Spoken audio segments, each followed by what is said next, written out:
How to add multiple users on your Android device. Hey everyone, welcome back to the channel. In today's tutorial, I'm going to show you how you can add multiple users on your Android device. So the first thing you want to do is open up your settings menu. So go ahead and tap on settings.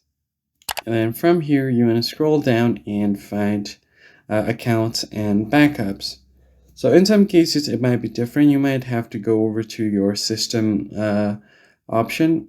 And then from there, you want to select a new user. But in some cases, you can find it on the accounts and backups tab. You'll find the users tab over here. So Samsung used to have the multiple user features, but it totally depends on which device you're using. I'm currently using a Samsung device. I have One UI 7. Samsung used to have this feature on One UI 5. They have recently removed it on the recent updates. So what you can basically do instead is go ahead and tap on Manage Accounts. Now from here, you could just go ahead and tap on Add Account option at the bottom and add a new account for a new user. That is all for this video, guys. I hope this tutorial was helpful to you. Hit the like button down below, subscribe to the channel, and I'll catch you guys in the next one.